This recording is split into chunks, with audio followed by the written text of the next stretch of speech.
All right, now we got our big game. We got it. It's Mike's big game. Here we go, baby.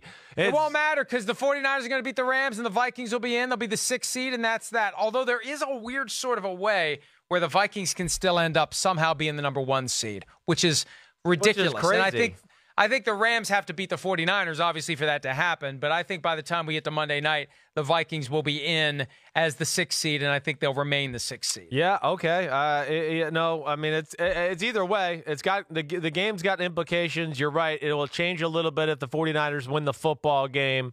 Packers, though, they're still fighting for something, as we know. They could still be a 1 or a 2 seed. It'll be important to them. Games in Minnesota. Vikings favored by 5.5. Over under at 45.5. Mike, go ahead. You lead it off with your Minnesota Vikings. I'm concerned about, obviously, the injury to Dalvin Cook, which reportedly will keep him from playing on Monday night. Alexander Mattison, his backup, rookie third-rounder out of Boise State, has an ankle injury that kept him from playing Week 15. And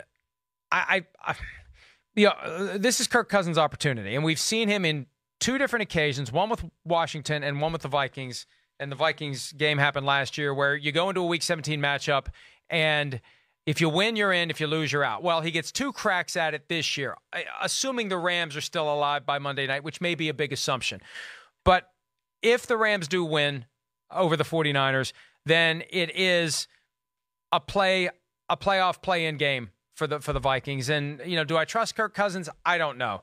I think the Vikings have enough, though, defensively, and they have enough, not just the running game, but it's the offensive line. If you have a great offensive line, there's a lot of guys you can put in there who are going to be good running backs. And sure. Dalvin Cook may kind of be a product of a great offensive line this year. Amir Abdullah looked good last week after Cook went out. Mike Boone does well. I think the Vikings will be okay, and I think they'll win this game. I got 27-20, home game, big game. And potential opportunity to clinch a playoff berth if they haven't clinched it already. But either way, they understand the importance of winning these games. They understand they still have a chance to win the division. They beat the Packers, and if the Packers stub their toe the following week at Detroit, the Vikings can win the division. So I like the Vikings in this one. And I'm willing to pick against them, and I've probably picked against them in situations where I shouldn't have this year, but I like them to win this game and to move to the playoffs and still hold out hope for a potential division title. Yeah, I hear you. You make a lot of good points, definitely. Again, maybe your Vikings defense not as dominant as years past, but the Packers, their offense is good, not great. It's just a middle-of-the-road offense. And I know Aaron Rodgers is special, and sometimes we think of them as a better offense just because of him.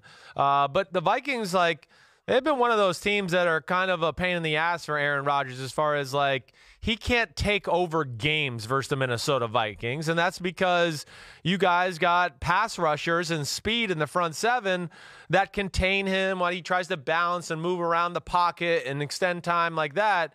You got the kind of guys that can they're so athletic, they can just bottle him up and not let that happen.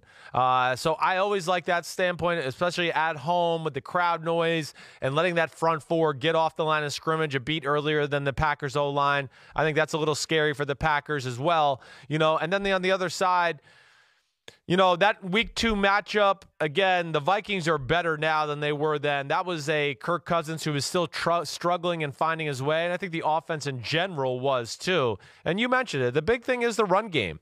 The run game started a little that week, but it's just gotten progressively better from that point on. And I look at the Packers, and my biggest thing with them is the interior part of their defensive line. It's not good. That's why teams continue to hang around with them that aren't as good as they are, because they're just not dominant that way. I like the Vikings too, especially with Thielen back in the lineup and everything like that. I think the Vikings win a close game. I think the Vikings are a better football team than the Green Bay Packers. I think they are, straight across the board. And I think they win the game 24-20 in this one and set themselves up for maybe a chance to steal this division. I would not be shocked.